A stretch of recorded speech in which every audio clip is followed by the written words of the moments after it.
새해에 우리 하나님의 은혜가 이전의 어떤 해보다 여러분의 개인의 심령과 또한 여러분의 가정에 풍성히 임하시기를 간절히 기도드립니다.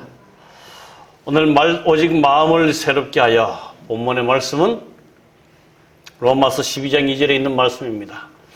우리 다 함께 읽어보시겠습니다. 시작.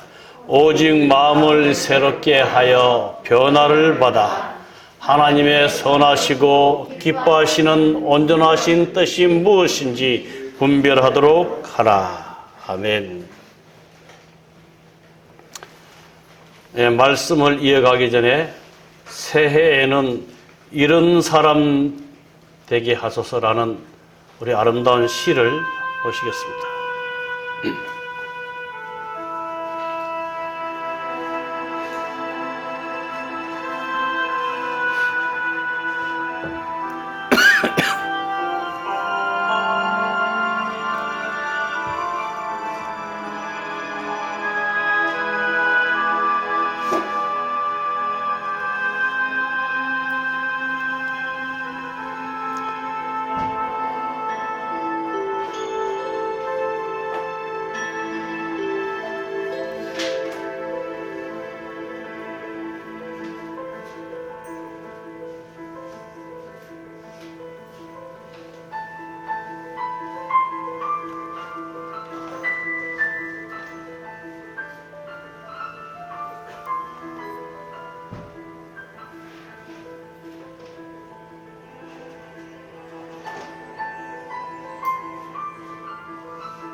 저의 삶에 새해라는 또 하나의 문을 열어주신 주님, 이 문을 통해 세상을 바라보고 사람을 바라보며 옳고 그른 것을 잘 분별할 줄 아는 지혜의 사람 되게 해 주십시오. 너무 튀지 않는 빛깔로 누구에게나 친구로 다가서는 이웃, 그러면서도 말보다는 행동이 뜨거운 진실로 앞서는 사랑의 사람이 되게 해 주십시오.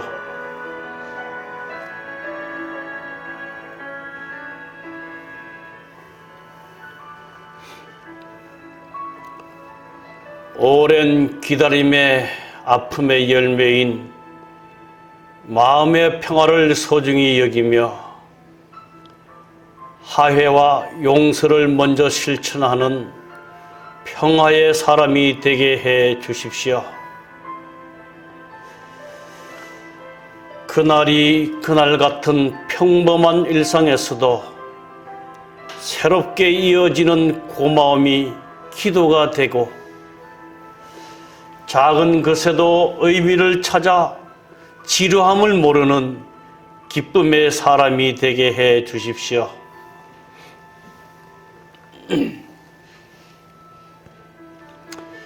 욕심을 버리는 연습, 자기 뜻을 버리는 연습을 통해 미리 죽음을 준비하는 사람, 오늘은 지상에서 충실히 살되 내일은 호련히 떠날 준비가 되어 있는 순례의 사람이 되게 해 주십시오.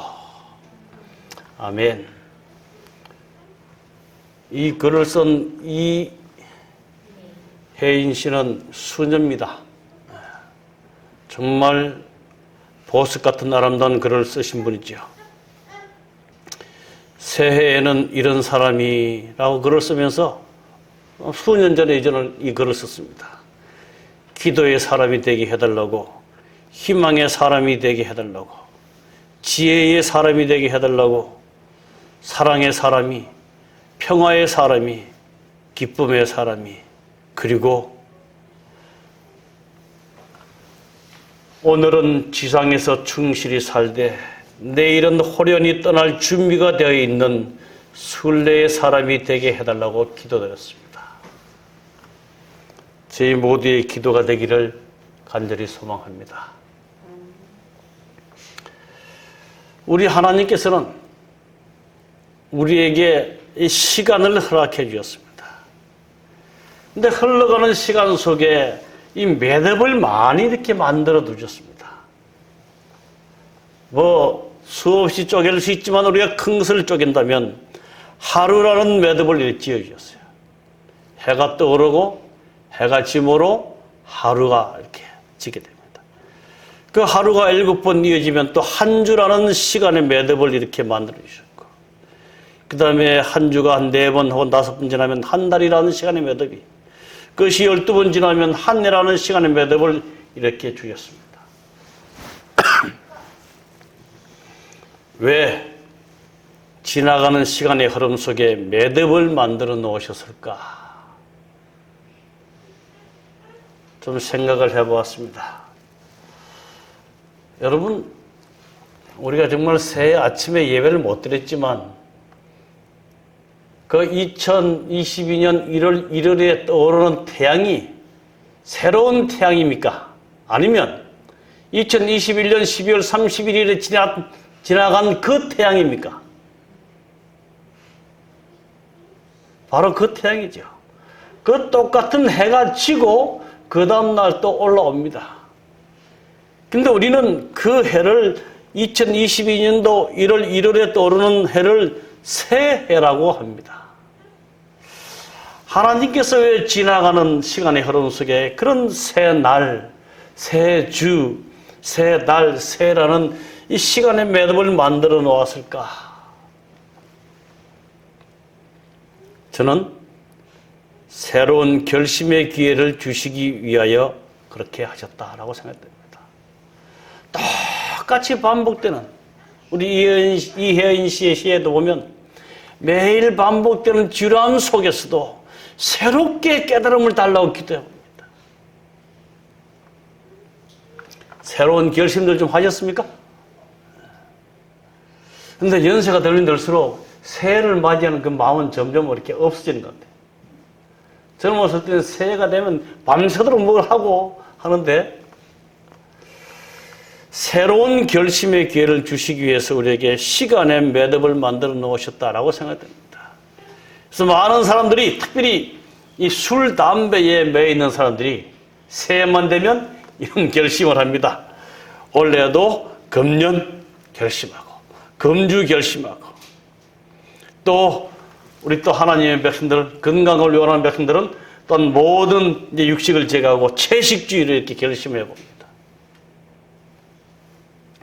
그래서 새해는 시간에 매듭을 주신 이유는 새로운 결심을 하게 하시는 하나님의 크신 의미가 있다고 저는 이렇게 발견해 봅니다. 그래서 우리가 아침마다 일어날 때 그 새해를 보면서 우리는 새로운 결심으로 기도합니다. 하나님, 오늘은 이렇게 살게 해달라고요.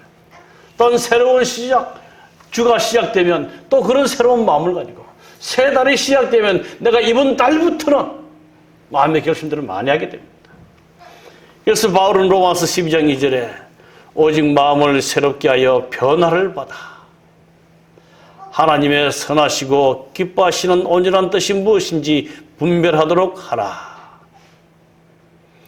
여기 로마서 12장 2절의 말씀을 잘 보면 우리가 마음을 새롭게 하는 일이 없으면 변화받는 일이 없다는 사실을 말하고 있습니다. 우리가 정말 하나님의 모습으로, 예수 그리스도의 인자한 모습으로 변화를 받아서 주의 형상을 담고자 한다면 먼저 우리의 마음속에 마음을 새롭게 하는 결심의 시간이 있어야 한다고 말씀해 놓고 있습니다. 오늘 그래서 성경에서 이 결심을 한 사람들의 이야기를 좀 나눠보고자 합니다. 그럼 성경에 정말 이 새 마음으로 결심한 사람들이 무엇인가에 뜻을 이룬 사람들이 있는가? 우린 너무나 잘 아는 평범한 말씀입니다. 다니엘서 1장 8절, 우리 다 함께 읽어보실까요? 시작. 다니엘은 뜻을 정하여 왕의 진미와 그의 마시는 포도주로 자기를 더럽히지 아니하리라 하고 자기를 더럽히지 않게 하기를 환관장에게 구하니. 이게 다니엘 1장 8절은 뜻을 정했다. 이 말을 쉬운 말로는 다니엘은 굳게 마음을 먹었다. 이 말을 우리말 번역해 보면 미안합니다. 다니엘은 마음에 뭐하고? 결심하고. 뜻을 정했다는 이 말은 결심을 했다는 사실입니다. 다니엘과 세 친구들은 젊은 나이 17살에 그들의 조국에서 포로로 잡혀서 바벨론으로 끌려온 사람들입니다. 이들은 믿음의 가정에서 정말 하나님을 열심히 외운 사람들입니다. 이들은 왕족 출신으로, 귀족 출신으로 이 바벨론의 포로로 끌려왔지만 그들은 함부로 취급을 받지 않았습니다. 특별히 바벨론 왕궁에서 왕의 교육을 받을 그런 사람들 중에 뽑혀서 이제 왕의 교육을 받고자 계획되고 있습니다. 그런데 그들이 왕의 교육을 왕궁에서 받으려고 그러면 왕의 진미를 먹어야 된다는 사실을 알았습니다. 이전부터 하나님의 뜻대로 음식을 구별해서 하나님의 뜻대로 살고자 애쓰던 이 젊은이들은 그 음식을 그들이 먹기를 거절하기 시작합니다. 그러면서 그들은 뜻을 정했던 거예요. 다니엘의 마지막 13장까지 그 위대한 다니엘과 그의 세 친구들이 그 마지막 역사를 기록할 만한 그 위대한 인물이 되는 이유는 1장 8절에서 시작됩니다. 뜻을 정했기 때문에요. 새해에 우리도 뜻을 정하고 마음을 굳게 먹고 결심하고 이 해를 주님께 드리는 시간들이 되기를 간절히 바랍니다. 다시 한번 말씀드리지만 우리가 마음에서 뜻을 정하여 굳게 결심하고 시작하지 않으면 하나님께서는 그 어떤 역사도 우리의 삶을 움직일 수 없다는 사실입니다. 의지를 하나님께 굴복하는 일은 참으로 귀한 일입니다. 가래 뽑은 기별 1번 139쪽에 하나님의 영광만을 바라본다는 것은 그대들의 의지를 하나님의 의지에 굴복케 하고 모든 생각을 사로잡아 하나님의 영광만을 생각하는 목적의 단일성을 의미한다. 다시 한번 1번 397쪽에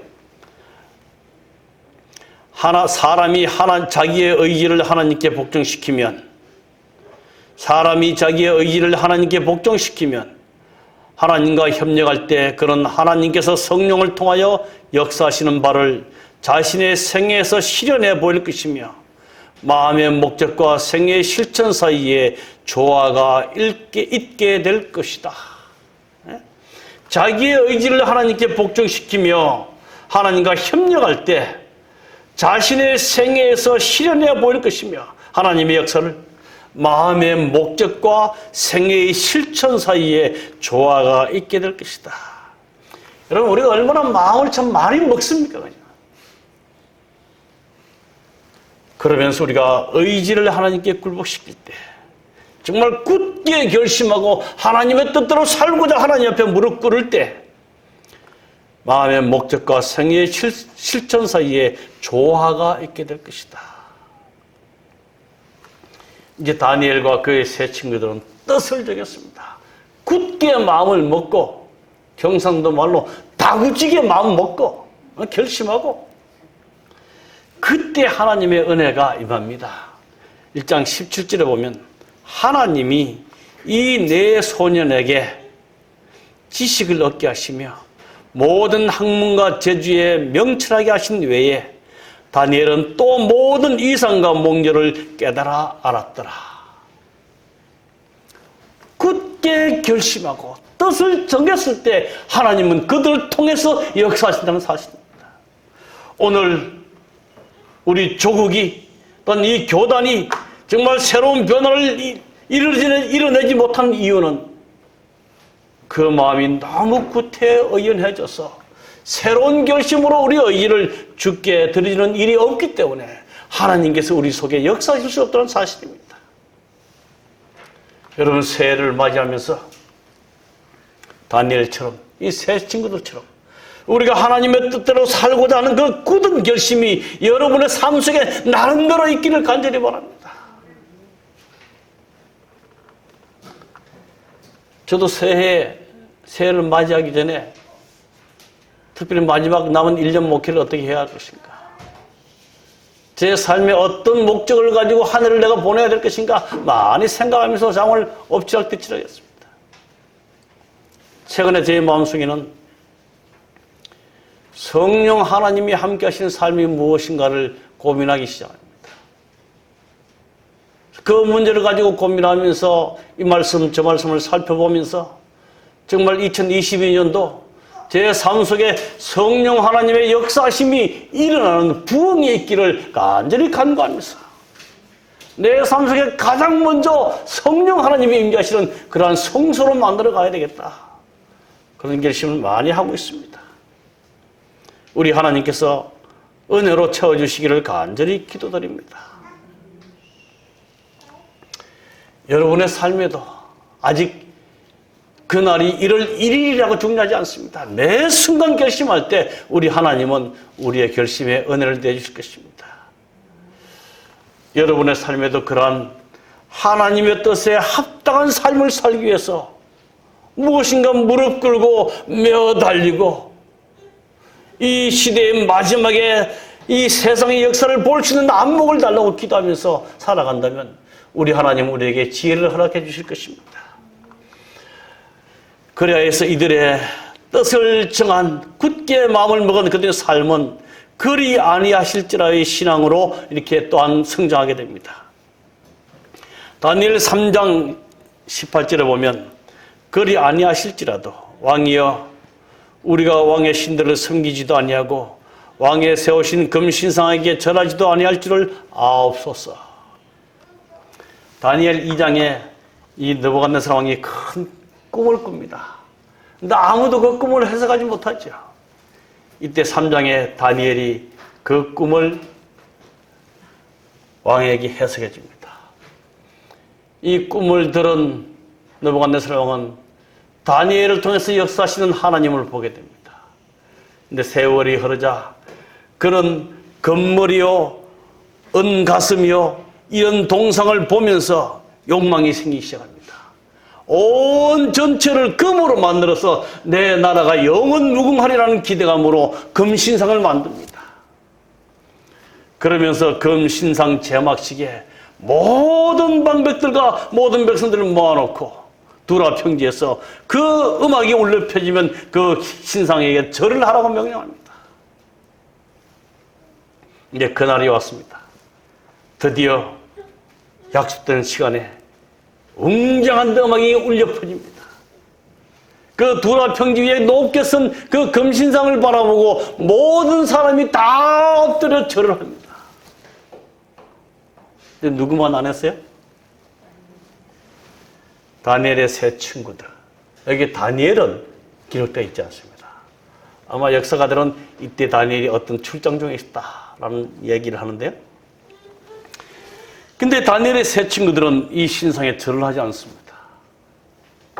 이를 바라본 한 관리가 왕이시여, 히브리인들에게, 히브리 백성들 중에서 우리에게 잡혀준 그 세 사람이 왕의 신상에 절을 하지 않더이다. 이때 왕이 그들을 부릅니다. 뭐 자식 같지 않겠어요? 얘들아, 혹시 너희들이 몰라서 절을 하지 못했다면 내가 다시 한번 기회를 줄게. 왕은 이들을 굉장히 아끼고 사랑했습니다. 그렇기 때문에 한 번에 더 기회를 주는 겁니다. 그래서 음악이 울려 펴지면 다 같이 엎드려 절을 하기 바란다. 이렇게 왕이 오히려 이들에게 얘기했을 때, 부탁했을 때 그들의 대답입니다. 왕이시여, 그리 아니하실지라도 우리가 왕의 신들을 섬기지도 아니하고 왕의 세우신 금신상에게 절하지도 아니할 줄을 아옵소서. 우리가 죽을지라도 왕의 신상에게 절할 수 없음을 이야기해 주는 그리 아니하실지라도의 신앙. 이 신앙은요, 1장에서 나온 뜻을 정했던 그들의 믿음에 성장하는 신앙을 우리에게 보여주고 있습니다. 우리 신기현 목사님의 다니엘서 강해서에 보면 이들은 왕 앞에 그렇게 얘기합니다. 성경에 기록이 안 된 말씀이죠. 왕이여, 우리 젊은이들이 왜 우리의 조국에서 쫓겨나서 지금 이 이방 나라에서 이방신을 섬기며 이런 유혹을 받고 있는지 아십니까? 우리의 하나님인, 우리의 위대신 하나님의 뜻을 저버리고 우리 마음대로 방황했던 우리 선조들의 결과로 우리 이러한 어려움을 겪고 있습니다. 이제 저희들은 우리의 사랑하는 후손들에게 하나님만을 섬길 수 있는 그런 조국을 물려주기 위해서라도 당신의 신상에게 절할 수 없나이다.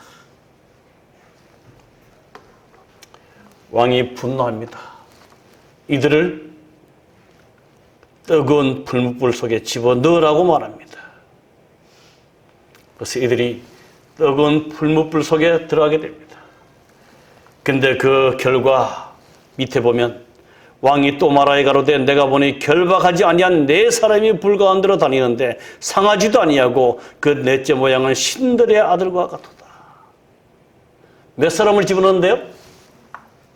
세 사람을 집어넣는데 네 사람이 보이는 겁니다. 하나님의 아들 예수 그리스도께서 오늘 모든 대쟁투의 승리자가 되신 예수 그리스도께서 이들의 고난 속에, 이들의 선악간의 대쟁투 속에 함께 하셨음을 우리에게 보여주고 있습니다. 하나님께서는 마음을 굳게 먹고 결심하고 하나님의 뜻대로 자기의 생명을 아끼지 않는 자들과 동행하여 주심을 우리에게 보여주고 있습니다. 그리 아니하실지라도 이 신앙이 저와 여러분의 신앙이 되기를 간절히 바랍니다. 그 다음에 또 하나의 신앙이 있습니다. 알고도의 신앙. 다니엘 6장 10절입니다. 다니엘이 이 조세 의인이 찍은 것을 알고도 자기 집에 돌아가서는 그의 방에 예루살렘으로 향하여 열린 창에서 전에 행하던 대로 하루 3번씩 무릎을 꿇고 기도하며 그 하나님께 감사하였더라. 이 조서에 의인이 찍힌 것을 알고도, 여러분 이 조서는 우리가 잘 압니다. 이제 바벨론은 메데-페르시아에 의해서 침략당하고 다리오가 이 나라를 치리할 때에, 메데-페르시아의 다리오가 이 나라를 치리할 때에 이 다리오는 고관 120명을 이렇게 둡니다. 그 가운데 총리 셋을 뒀는데 그 총리 셋 중에 다니엘을 수석 총리로 둔 겁니다. 근데 이방 나라에서 포로로 잡혀온 다니엘이 수석 총리를 하니까 그 나라에 있던 두 총리와 방백들이 배가 아파 못 살겠는 겁니다. 저 이방인에서 잡혀온 포로가 말이에요. 그래서 그들이 음모를 꾸며서 저 다니엘을 제거하고자 합니다. 그러면서 왕에게 나가서 왕이시여, 이제 왕은 이 나라의 큰 왕으로서, 온 세계의 왕으로서 모든 백성이 왕을 경배해야 됨이 마땅한 줄 압니다. 다리오가 들으니까 기분이 좋아요? 그렇지. 이제 한 달 동안 법률을 만들어서 왕 외에 어떤 신에게 절하거나 기도하거나 하면 그 사람을 어디에? 사자굴 속에 집어넣는 법령을 만들면 어떻겠습니까? 아, 다리오 왕은 기분이 좋습니다. 자기를 그렇게 높여주니까 이 방백들의 그 음모를 알지 못한 이 다리오 왕은 그렇게 하라고 지장을 찍어줍니다. 그 조서에 의인이 찍힌 것을 알고도 이제 한 달 동안 다른 신에게 절하거나 기도하면 죽을 줄 알고도, 사자굴에 들어갈 줄들을 알고도 다니엘은 늘 하던 습관대로 자기의 침실 옥상에서 문을 열어놓고 자기의 고향 예루살렘을 향하여, 우리 하나님이 계신 곳을 향하여 그가 기도합니다.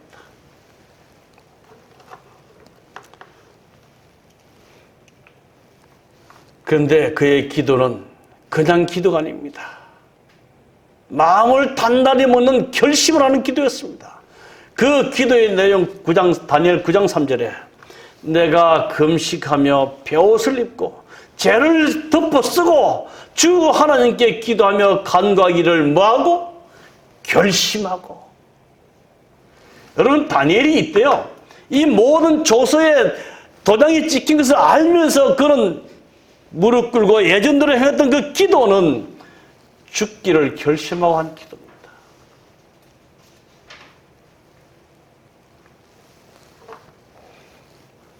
다니엘서 6장의 기도는 다니엘서 9장과 이어지는데요.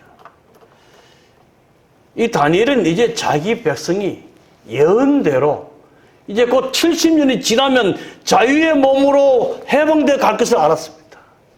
근데 이 조서의 의인이 찍힌 때는 거의 68년이 지나고 69년이 다가옵니다. 이제 1년만 있으면 하나님께서 예언하신 대로 자기 백성들이 자기의 고향으로 돌아가야 되는 그 시기에 기도하지 못하는 법령이 떨어집니다. 다니엘은 결코 자기의 기도를 멈출 수가 없었습니다. 그래서 그는 늘 해오던 관습대로 창문을 열고 예루살렘을 향하여 하나님께 기도합니다. 오 하나님이시여, 당신이 약속하신 대로 이제 70년이 지나면 내 백성들이 고국에 돌아갈 수 있게 해달라고. 자기의 조국의 백성들의 해방을 위해서 그렇게 기도하는 그 기도를 그는 끊칠 수가 없었습니다.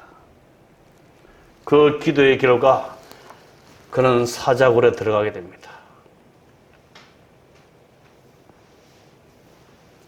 6장에 보면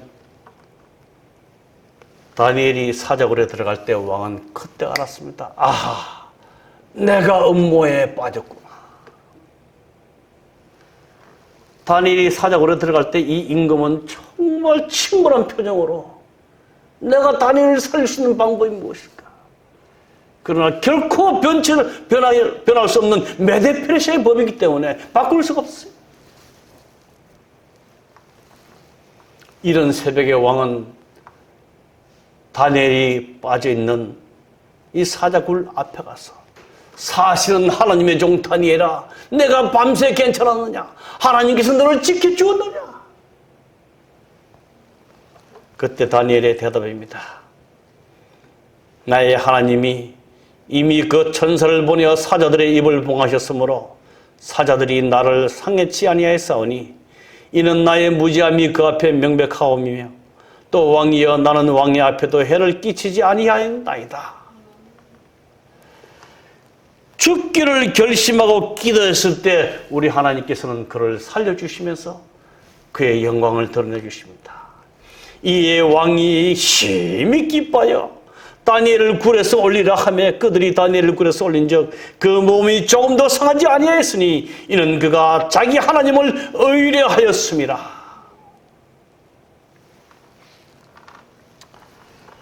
정말 믿음에서 흐트러지기 쉽고 믿음에서 흘러떠나기 쉬운 이 마지막 때에 새해를 맞이한 저희들에게도 그리 아니하실지라도 알고도 우리의 목숨이 끊어질지라도 주를 위해서 살겠다는 결심을 하심으로 우리 하나님께서 우리의 삶에도 역사하시는 그러한 하나님의 역사를 볼 수 있게 되기를 간절히 바랍니다. 우리는 다니엘서뿐만 아니라 우리 사도 바울의 삶 속에 그의 위대한 결심을 보게 됩니다. 고린도전서 2장 2절에 내가 너희 중에서 예수 그리스도와 그의 십자가에 못 박히신 것 외에는 아무것도 알지 아니하기로 작정하였습니다. 여기 마음을 정했단 말을 쉬운 글에 보면 내가 여러분과 함께 있는 동안 예수 그리스도와 십자가에 못 박히신 그분의 죽음 외에는 아무것도 알지 않기로 결심했기 때문입니다.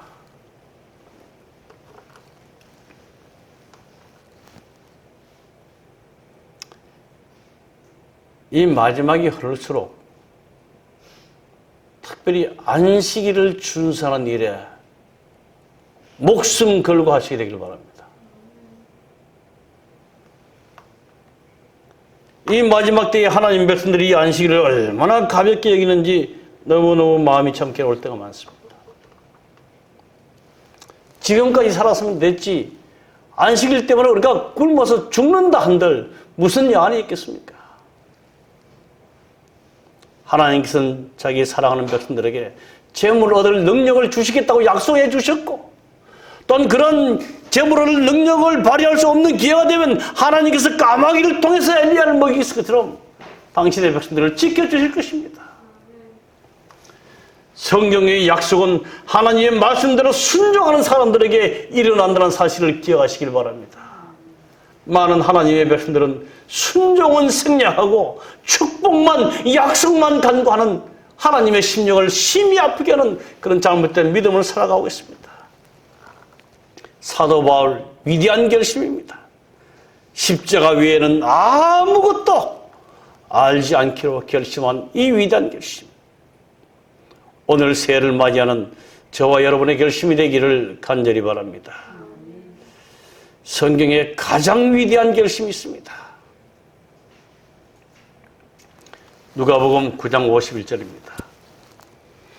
예수께서 성천하실 기약이 차감해 예루살렘을 향하여 올라가시기로 굳게 결심하시고,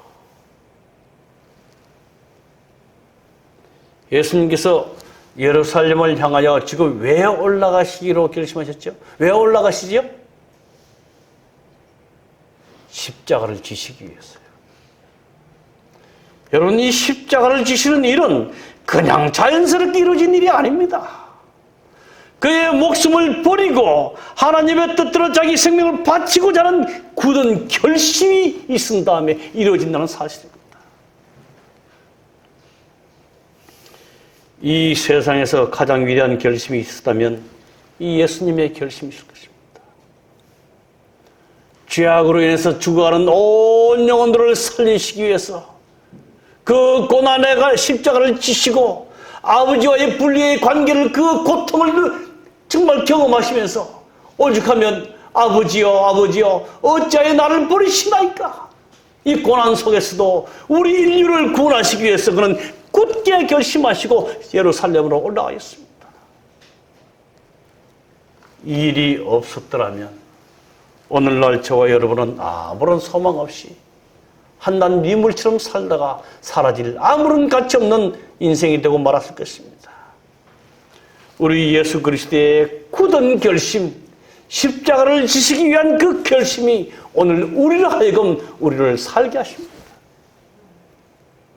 우리를 살려주신 예수님의 결심을 본받아서 우리도 예수님을 위해서 우리의 목숨을 버릴 굳은 결심이 일어나는 그런 시간들이 되기를 간절히 바랍니다. 이사야서는 이렇게 말합니다. 그가 찔림은 우리의 허물을 인함이요 그가 상함은 우리의 죄악을 인함이라. 그가 징계를 받음으로 우리가 평화를 누리고 그가 채찍에 맞음으로 우리가 나음을 입었도다. 예수 그리스도의 굳은 결심, 십자가를 지기 위해서 예루살렘으로 올라가게 하신 그 결심은 저와 여러분을 살리시고 우리의 평화를 위해서 그렇게 하셨음을 설명해 주고 있습니다. 이제 말씀을 마치면서 생각하는 대로 살지 않으면 사는 대로 생각하게 된다. 우리 그리스도인의 삶 속에 어떤 생각 없이 산다면 우리는 그냥 사는 대로 생각하게 됩니다.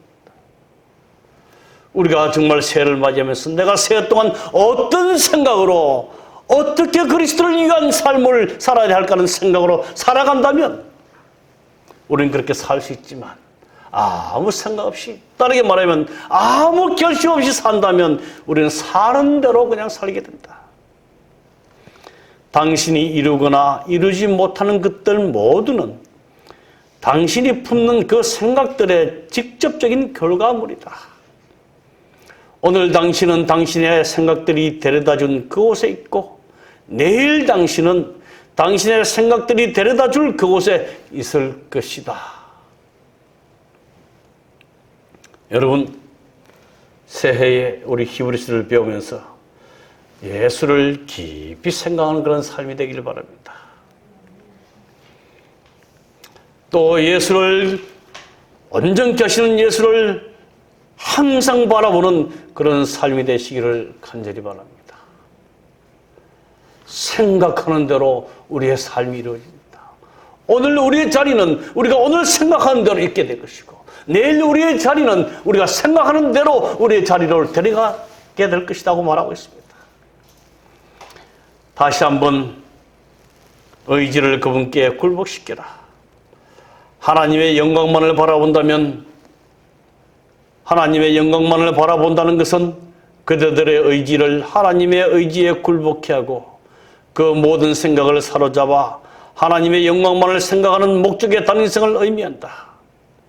성화의 가장 고귀한 열매는 온유의 은사이다. 이 은사가 영혼을 주관할 때 그 성벽은 감화로 말미암아 형성된다. 그런 사람은 항상 하나님을 모시는 생애를 살며 하나님의 뜻에 자기의 의지를 복종시킨다. 우리가 예수님을 닮았다는 가장 큰 품성은 온유한 사람이 되는 것입니다. 그런 사람은 항상 하나님을 모시는 생애를 살며 하나님의 뜻에 자기의 의지를 복종시키는 사람이다. 사랑하는 성도 여러분, 2022년도 한 해 동안 우리의 의지를 굴복시키는 굳은 결심을 통해서 예수님을 닮아가는 온화한 사람이 되시고 온유한 사람이 되시고 우리의 삶으로 그리스도를 증거하는 증인의 삶을 사시다가 바라기는 2023년도가 우리에게 돌아오지 않기를 바랍니다. 정말 이 해에 세상의 역사가 끝나고 우리가 하늘에 있게 되기를 간절히 바랍니다. 그러한 마음의 준비로 사시다가 정말 주님 오실 때에 하늘 본향 함께 들어가시기를 간절히 바라면서 말씀을 줄이겠습니다.